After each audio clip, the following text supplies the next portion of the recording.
they think of water as the resource of the basin rather than their own state, and they try to manage together. And it has worked, and it's a good example how different political boundaries can work together.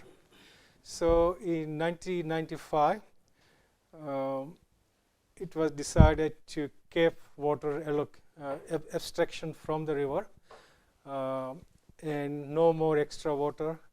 And then slowly this water reform took place, so they studied what is important, how it can be managed and reduce the water use. So then they introduced these land and water management plans. So every farmer who uses water, they have to develop a plan, how they are going to use and how can they improve the efficiency of their water use. And it really helped. So farmers started thinking more in terms of improving their irrigation efficiency, and then government gave a lot of grants to improve. For example, if they were using surface irrigation and they want to install more efficient like sprinkler or something, they were given grants. And so there was more. First, the total amount of water was reduced, and then they need more water. So there were some big farms, quite big. They had their own big dam. So there's one farm called Cubby Station. And so government bought their water, their farm, big river flowing, they had a dam. And so that with the farm came the water. And then that water was put into the river. So there's more water flowing through the river. So that's the level of sort of environmental consciousness exists. And so we can learn a lot, I think, how. And then another very important thing is a lot of consultation with the farmers community, and then the community comes with an idea. So they came up with the water sharing plan, how we can share water with their own activity and then with the environment, industry. And so that's how it works. So what I was going to say is quite a large part is fractured rock, that is hard rock areas, and then sedimentary alluvial type deposits. So it varies quite a bit. And groundwater is still not as exploited as surface water. So about 65% is alluvial sedimentary type and fractured rock 35%. So another term you want to know is aquitard. So it's a poorly permeable aquifer. Water doesn't move fast enough, doesn't yield much water, but they are there. So we need to be aware of these things. So sandy clay is more likely to be aquitard. And this is just an example of how water moves. So if this is water table, unconfined aquifer, and if you know the distance between two observation wells, and so you know the gradient, and if you know the thickness of where the profile where water is flowing, then we can calculate how much flow you can expect and which way flow will be moving. So if we have a good monitoring system in terms of water level in a well or piezometer, we can do that. And that's very important. So it's through the drilling, so you can find out what sort of material you're getting to what depth. So what they call the drilling logs.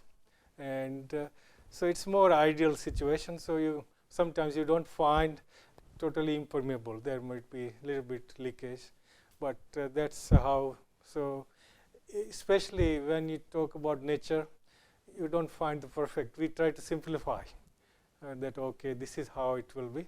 So sometimes the focus is on getting the idea, concept, not accurate to second decimal point. It's more understand, okay, this is the amount of flow going, and this is how we can manage. So I think you need to be conscious sometimes because our calculators and Excel can give you 5 decimal points, doesn't mean we are accurate to 5 decimal. And sometimes we don't need those 5 decimals. We just need how we can make a decision. So if you go to somebody making decision in the government, policy makers, they just want to know which one is better, which one will work. They don't want a lot of calculation. If you give them a report with all the details and science behind, they're not going to read. But if you give a very user-friendly, clear, grassroots level summary, they will read and they will appreciate. So I think that's something as a professional you need to keep in mind. So if you have a 100-page report, and if you can't write the main juice of that report in 2 pages, I think you are not going to influence anybody except a report, a nice looking report you can publish. So that's very important. So if we know the gradient, if we know the hydraulic conductivity of the this material, we can estimate how much water is flowing through a particular landscape as a groundwater. Because people say if you want to manage something, you need to measure. So if you can't measure, you can't manage. You don't know what's happening. But sometimes you need estimate, not the exact calculation. So if you take an example of a pipe, very simply, even you can do yourself, and put some porous material like sand in this, and let the water flow from one side and water come out this side. And if you put a tube between the two, this A and B, and so as the water is flowing, you will see difference in water level. So can somebody remember why there is a difference? No. Friction. So because of the friction, as water moves, some of the energy is used in that friction, and friction generally results in like if we rub our hands, so we are generating some heat. So our movement is converted to heat energy. So like that, so water moves, so some of its energy, potential energy, is converted into this resistance or heat of some sort. And so there is a difference. So more the difference, the more is the resistance. And so at the end, if there is a more resistance, less water will flow. So that's just a concept. And then similarly in well, so if you have to find some datum, and then you know the length between the 2 points of measurement, and so this point will tell you which way the water is flowing, and you can do the similar thing.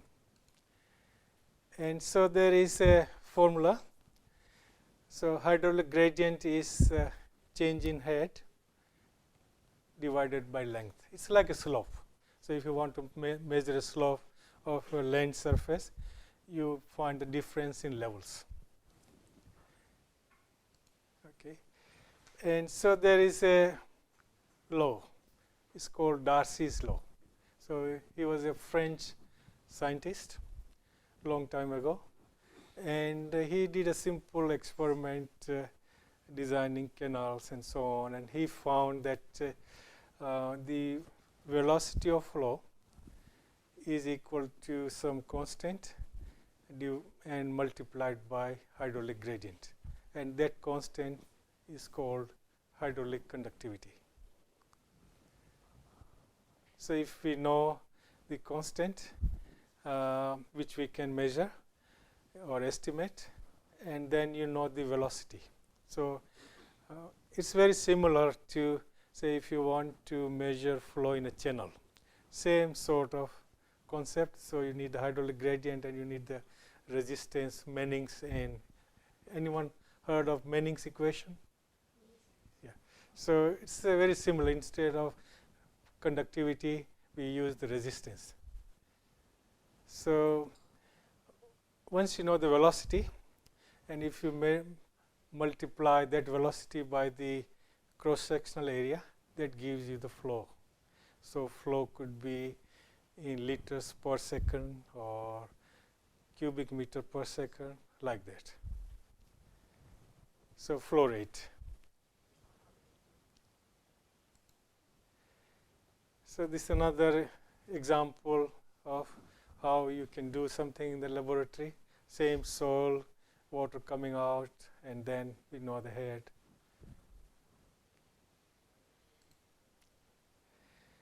And this gives you an idea how is the hydraulic conductivity and porosity. So just look at the two columns, porosity and the hydraulic conductivity. What can you generalize from these two columns, and then with the type of material? When porosity is higher, yeah, the value of hydraulic conductivity is less.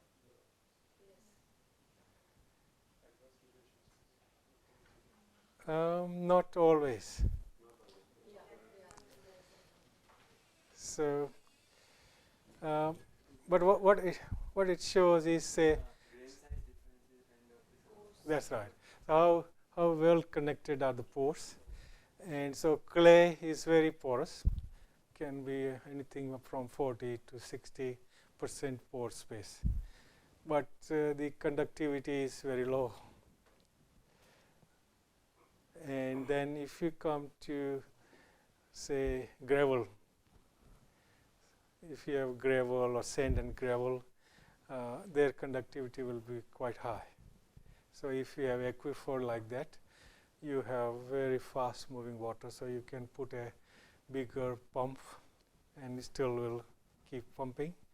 But in some other material, because water doesn't move as fast, so if you put a higher pump, it will start running out of water. So you have to balance. So that's, I think, important. We need to understand. And then there is a term called specific yield. So specific yield is this is a terminology used to find out whether particular aquifer is will be good for amount of water you need. And so it's a ratio of volume of water after saturation that can be drained by gravity to its own volume. So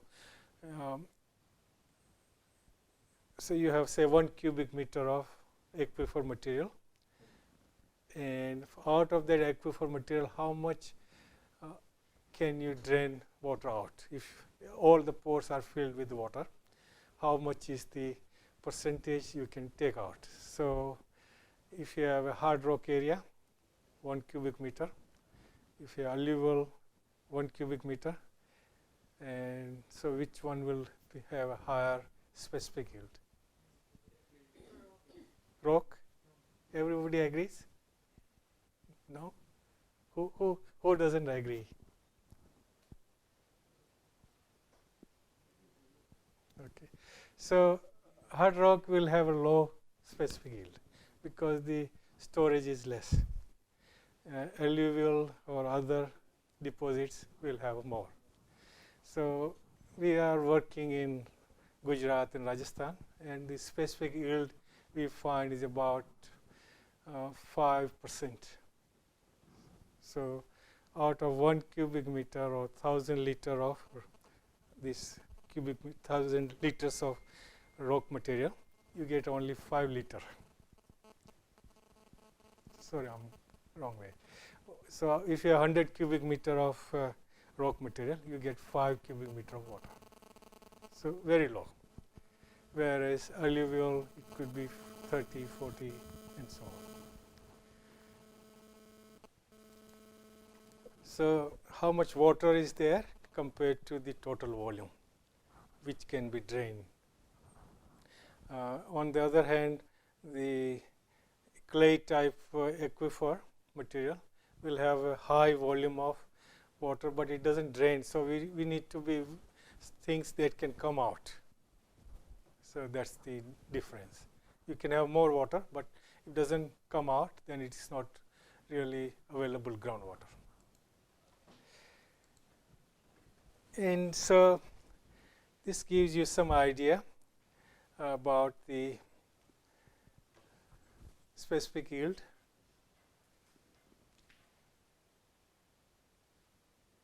So clay is 3 and silt and like that.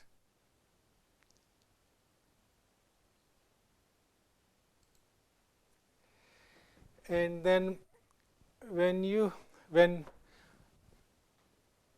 have a bore or well, so when everything is in equilibrium, like soon after monsoon, so all the wells, whatever recharge happen, and then there's no more rain, no pumping, so everything is stable. Water generally is not going anywhere. And then as you start pumping, so all you're doing is whatever water you have in the well or in bore, you start pumping. So then water moves towards the well, and it forms this sort of natural cone. And this is called drawdown, means from the initial water table to how far it goes down. And so if you have plenty of supply of water, then you can continuously run the pump. So inflow equal to outflow. But if you have limited supply, so say for example some dug wells, so you can run your pump for 4 hours, then you come back next day again, because then water comes back, you run. But if you have somewhere there is good supply of groundwater, good aquifer, sometimes you can run the bore for 24 hours. So it all depends how much water is there and how fast it is moving.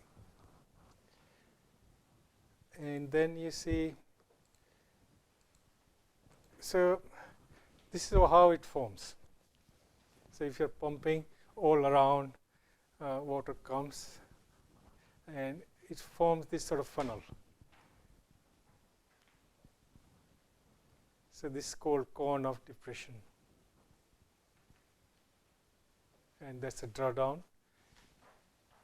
So then once you know this, how much well can yield, then you can design your pump, how big your pump, how much area you can irrigate, and so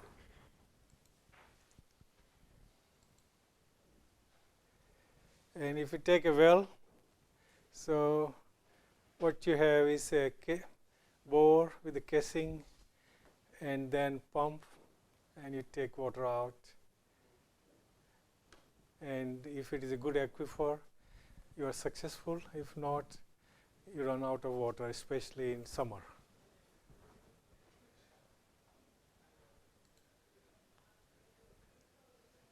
And when you start pumping, water moves from everywhere.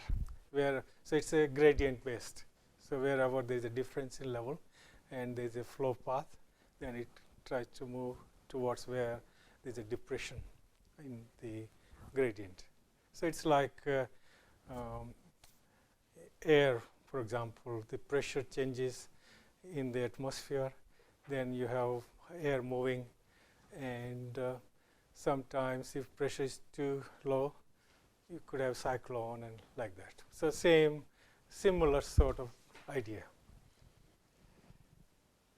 So as you can see, when you start pumping, so many things happening underground. Water is moving all around, so it can affect the streams. So if there is a stream going, so there will be some water moving this way. And then plants are taking off water and precipitation.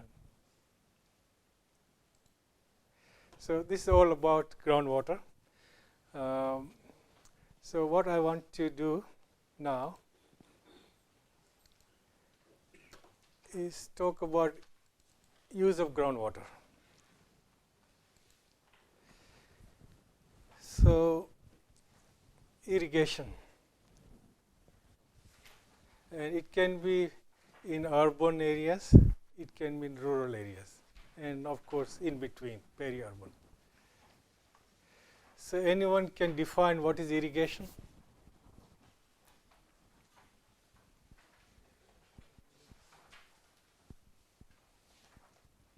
So we have rainfall, and then when there is no rainfall, we do irrigation. So if somebody asks you what is irrigation, how will you explain? Very simple idea. Water.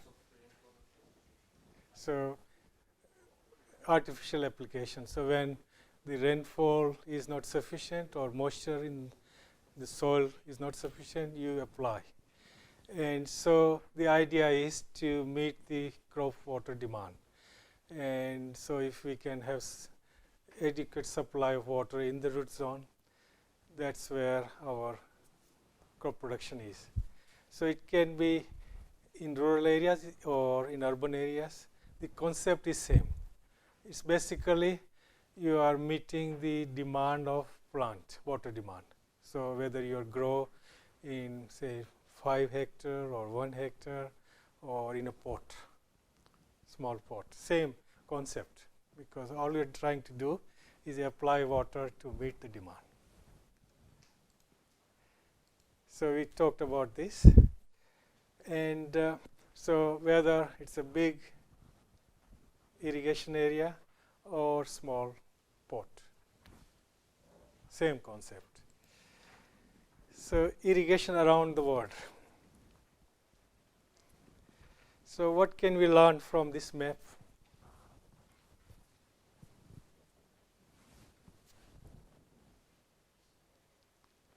Any key features coming out of this map?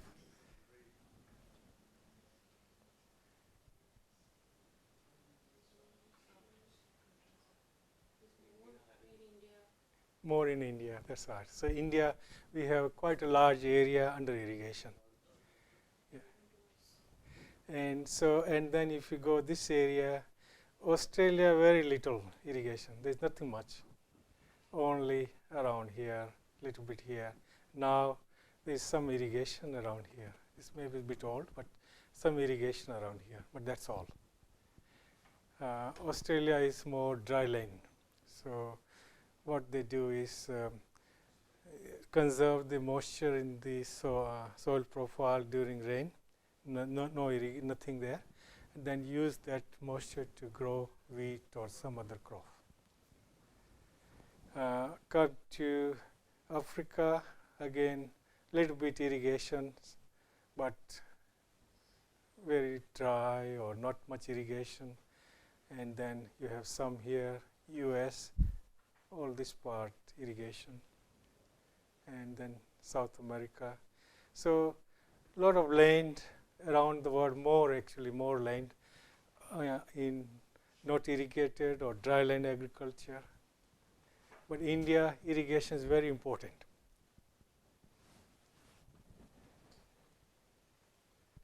So, and groundwater is the main source of irrigation. Then we have canals and all those things, dams, but about 60% or more depends on groundwater. And about 80 or more % of water for drinking comes from groundwater. So we are still trying to, we have done a lot of other things, but I think groundwater is the next big thing we need to work on. So total area, 330 million hectares of the country, and which is about 2.4% of the global area. and we have 165 million hectares which can be cultivable, and which is about 10% of the global. So we have a very large area which can be farmed, and we got 4% of the runoff of the world. So water wise, we don't have a lot of water. We have a lot of land to cultivate in farming, but irrigated area is 65 million hectares. So out of 165, 65. So it's a large. Some countries have 1% of their land area, 2%. Australia is less than 1%.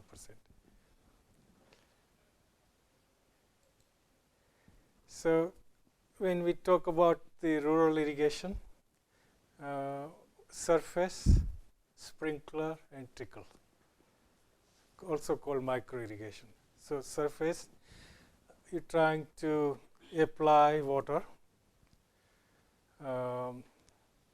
through spreading on the surface. So, and there are different methods. So the idea is, as the water is ponded, as it moves, some water is absorbed into the soil, and you fill the crop root zone. So what will make a surface irrigation, or in general, what will make irrigation more efficient?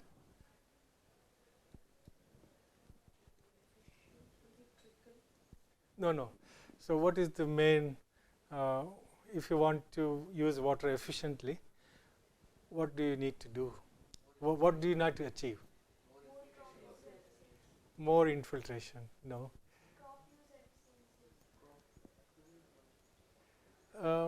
So let's say this is ground surface, and you have crop.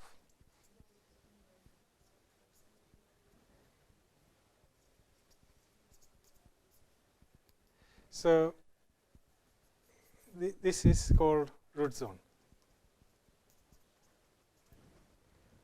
Okay, and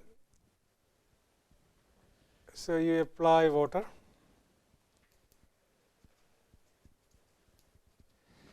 So the aim should be just to fulfill this area. If you apply more than what you can store, it will go down. And if you apply more, then there might be water table here, maybe 20 meters, 10 meters, depends which area you are in.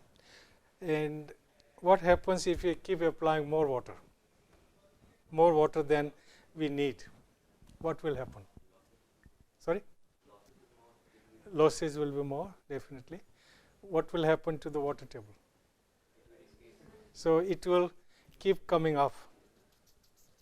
And if you keep doing for few years, 10 years, it might come here and might come here. So that's what happened in, say, some part in Rajasthan, Bikaner and those areas. So soil is sandy, and you apply water, and then this water table keep rising. And then what happens if it comes near the surface? Waterlogged, means so the soil is saturated with water. And then what happens? Why? Sorry? Yeah, so actually over the years, what has happened before we started irrigating? So because of the rain, all the salts or something that is soluble with water gone here. But we are reversing this process. So this water with salt is coming up. And then if it is near the surface within, say, 20 centimeter or close, then when you have evaporation, so pure water goes out. And salts are left on the surface. So when salts are there, so you see in some irrigated areas white patches. And when white patches there means more salt. And this salt, because these plants work on pressure difference, some gradient.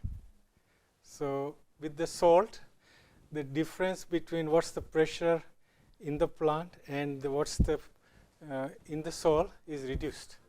So you can keep soil wet, but plants still don't get the water. It's like you are in the middle of sea. There's a lot of water around, but you can't drink. You can be thirsty. Same with the plants. So if you have too much salt in water and you want to grow something, it's not possible. And so that happens, then plant don't grow, and we can't produce crop, and the soil becomes, land becomes really difficult to use for agriculture. So we don't want to create that situation. So to reduce this, we just apply how much water can be stored and used by plants, because plants, these roots take water where they are. They can't go and okay, there's plenty of water here, so take it. No. So that's the whole irrigation management. So apply right amount of water and at right time. And so right amount depends on which method of irrigation, what size of the plot or this whatever system you design, all these things come into picture. The main idea is we try to apply right amount of water and also uniformly over the entire field, because we don't want to irrigate some area required amount, some less. Then by the time we apply water, some will not have enough water, some will have, is all right. So it doesn't help. And if you apply early, then you are wasting water. So it's a lot of thinking there. And so surface is about how you just spread water on the surface. Sometimes it's called flood irrigation, but really it's not flood is much just throwing water. But there are other terms which we will talk. And then sprinkler. So it's trying to mimic rain. So what you get by rain, you do by sprinkler. So there are different hardware you can use to do this. And then this really is what you call the trickle or micro irrigation, and the whole idea started in Israel. And we have also done quite a good, and now this company called Jain Irrigation is the world leader in drip micro irrigation system. They bought even Israeli companies and other, and they're very well known. So that's really good, I think. And now drip is being adopted. So idea of drip is you apply water where the plants are or trees are. So you are applying exactly same place, and that saves you water, because otherwise what we are doing is we are applying everywhere and we use more water. Like some people are thinking or doing fertilizer application. So you apply fertilizer individual plants or things rather than put fertilizer everywhere, because you're wasting that resource. And micro irrigation is a general term. So drippers are one of them, but there are other things. So micro sprinklers, and there is within the drip you can water surface, on the surface, under surface, subsurface drip, and so on. And as you move from surface to sprinkler to trickle, you can manage very microscopically. So with the drip, you can apply 5 millimeter if you want, or 10 millimeter you can apply 5 times a day. Surface irrigation, you can't. So you have to apply minimum certain amount of water depending upon soil characteristics, especially infiltration, length of the field, and so on. So there is a limitation. But the other thing is the surface is cheaper, because you don't require pipes and other things. Sprinkler, as you go, it requires some money investment. So you have to think when you decide which method to irrigate, whether we go for surface or sprinkler or trickle, depends on what is important. So you can say you want to save water. Water is very limited, and if you do the economics, if I have this sprinkler or drip, I will save water and I will recover my investment. Then it's good. I was in the US in Oklahoma, and there was a big farm, probably 100 hectare, and they were growing groundnut. So they were irrigating, and I asked why you are irrigating with drip irrigation. The answer was not because they want to save water, but to reduce labor cost, because with one, so everything is laid out, so you just switch on the valve and you can irrigate 10 or 50 hectare just by pressing or opening some valves, whereas surface irrigation you have to go individually. So sometimes it may be not just water saving, but want to save the labor. And also sometimes you can really control what you produce by managing irrigation. So I will talk a little bit at some other point, but say you want to have certain size of the fruit, certain size of, say, potato, for example. So if you can manage this by control the size and quality by managing irrigation. So that's people have been doing. So surface irrigation. So one is called border check, and vast majority of irrigated areas are for this: wheat, pasture, lucerne, and so on. So basically you have some sort of channel supply of water, and then you divide the land into strips like this, and you let the water flow, and there is a slope this way, and you have certain flow rate, and when it reaches certain distance, generally 80%, you cut off, stop the flow. And that way, hopefully, if the design is proper, then by the time the water reaches here, it's all finished, and you have more or less uniform watering. So if you have a graph, so if you have time this side, sorry, distance and time. So distance is this. So initially as the water moves, it moves like this. So this is called advance. So this waterfront, how long it takes to reach certain distance. And when you cut off the flow after some time, then water will keep moving. And so if you draw another diagram like this, so this is the land slope. So initially water is moving like this,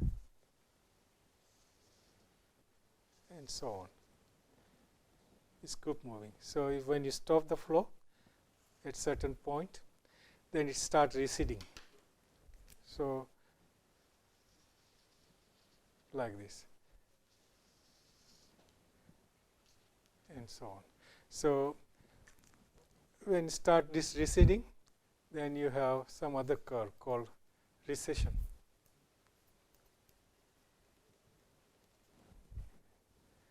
So the difference between time the water arrived and difference and the time water disappeared. So what's that time? What does that time mean? Yeah, that's right. So this is the time how long water was there to soak into the ground. And if you have the same time all across the field like this, then you can be sure that, so initially, typically this is what will happen.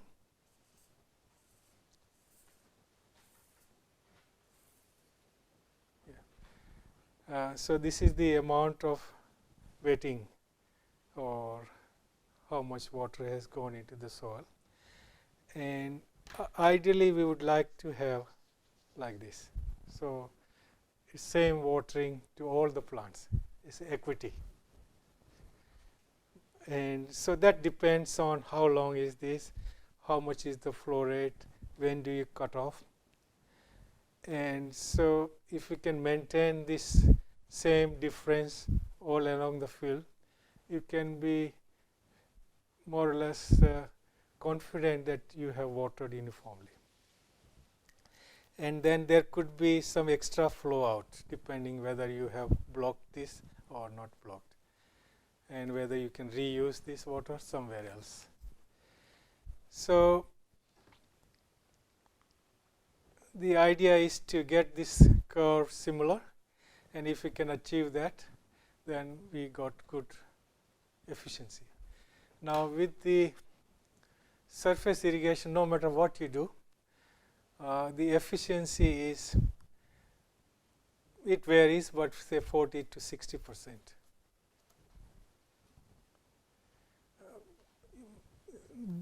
You can get maybe 65, but after that it's not possible, the way the system works. So some water will go underground, and if you're not worried about that, then this method is good. So, and then, so within this same hydraulics, so the hydraulics here is you let water flow, and as it moves at certain point, you cut off the flow, and it's rest of the water spreads in the rest of the area, and hopefully you have uniform watering. And then the another variation is the furrow irrigation. So instead of these strips could be 10 to 20 meters wide, or even, it depends, maybe 5 meter, maybe 3 meter, some areas. And the length could be, but in Australia I can tell you, so the width is about 200 meter, and the length is up to 1 kilometer. So very long and big flow going, especially for growing pasture. So over in our country, maybe 5 meter wide, 20, 30 meter long, 50 meter, depends on the topography and farm size and so on. And so we have strips, but we can also do the same thing with the furrow irrigation. So the whole hydraulics is not different. So instead of strips, we have these furrows. So we let the water flow through this channel, and we grow things on the ridge like that. So what happens when water flows?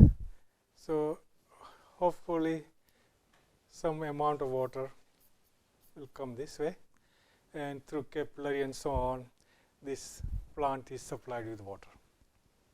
So we are doing the same thing here. So we start with the flow, and when we know how far it will go, and then we stop the flow, and that's how irrigation is done. Now this furrow irrigation is used for cotton, vegetable crops, sugarcane, and some other cereals, orchards, like that. And could be good depending upon soil type. Now we'll talk, but maybe talk now. So it's good in some soil. Now if we have sandy soil, will that be good? No. Why? Vertically going down. So a lot of water will go before it goes this side. So it's not good. So it's a sandy loam, clay loam, that soil will be good.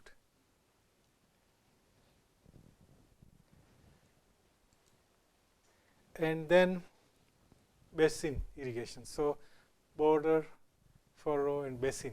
Basin is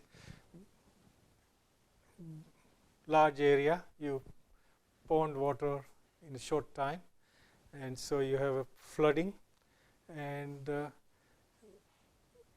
stores water or some infiltration, and that's mainly for rice, but it can be for other crops, depends. So that is surface irrigation, means you're trying to apply water by moving water on the surface. So this is one example. So basically you have these borders or checks. So it's called border check irrigation.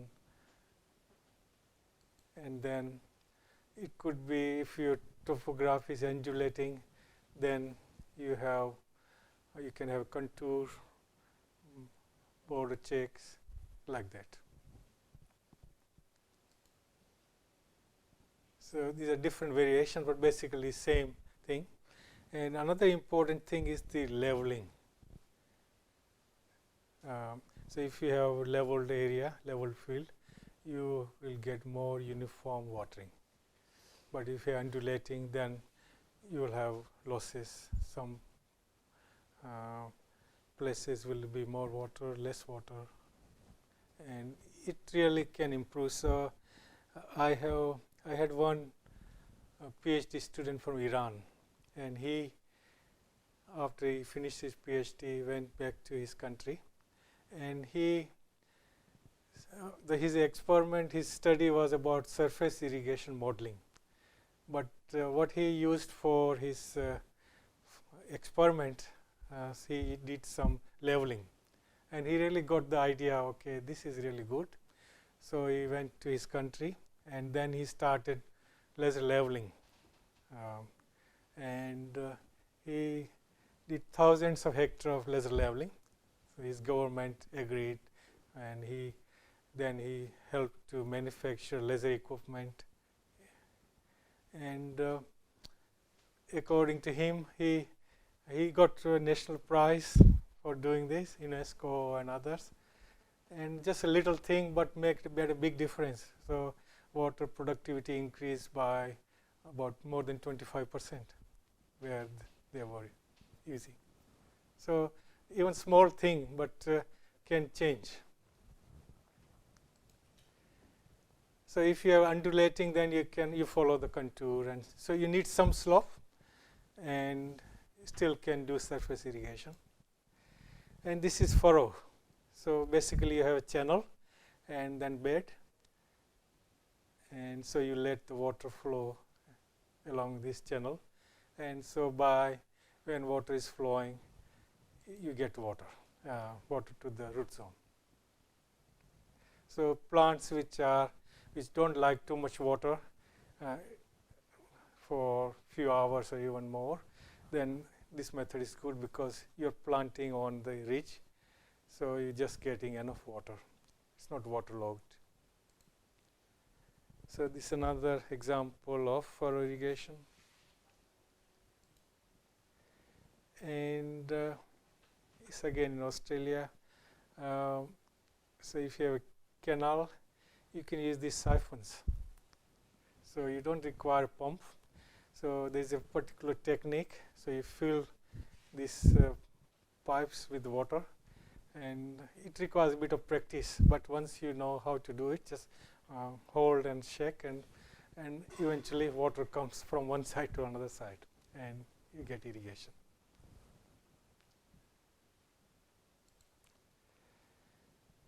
So it's for sugarcane, for somewhere in Queensland, and this is basin irrigation. So rice crop. So in Australia also, for last 15-20 years, they started producing rice, everything, all sorts of things, just to export. So rice. When I went in '84, there were no mangoes, but now they export mangoes. It's a different season because now is the mango season, so they sell to other countries. They produce coffee, tea, so whatever can be produced, even saffron in some places.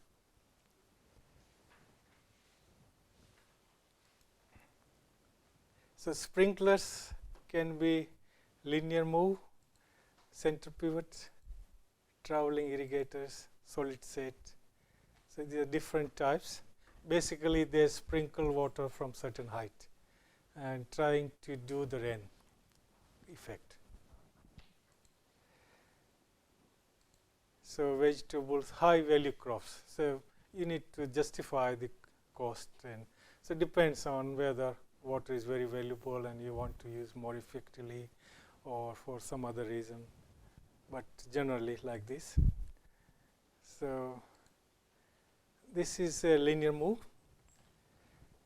I'm not sure, are we using center pivot here, linear move? No. So just trying to get an idea what it does. So basically linear move and center pivot, if you look, they will look very same. The only thing difference is how they work. So if you have a, say take this example, so there will be a channel with water flowing, and this could be filled, and so you have this center pivot. So it's a long sort of pipe system with the sprinklers like this hanging, and so you have a pump here, and you have some wheels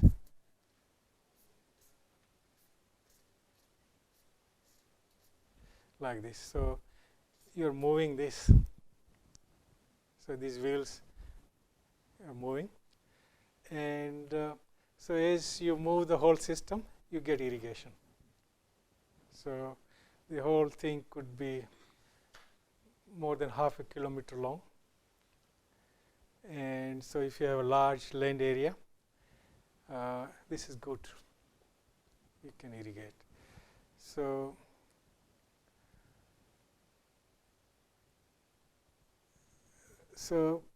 by the time you reach here, so start from one end to another end, and then you move back to another field or same field reverse. So that's linear move. Linear move because it's moving in straight line. And then there's a center pivot. So it looks exactly similar as in terms of hardware, but the difference is it moves in a circle.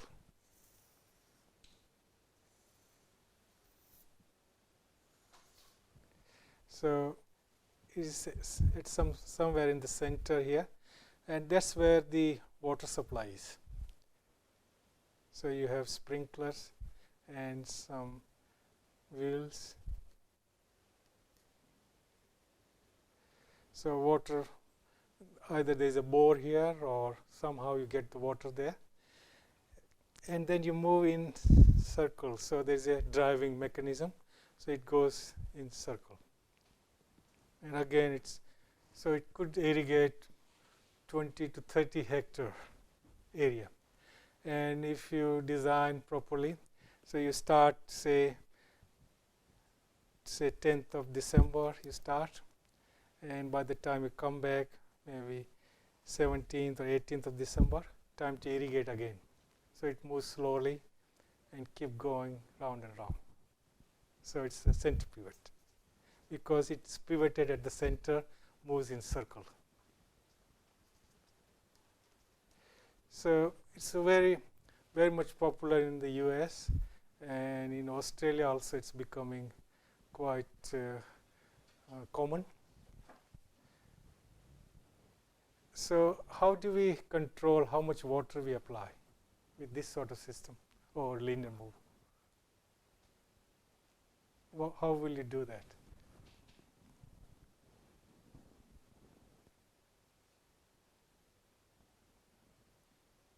What determines the application rate?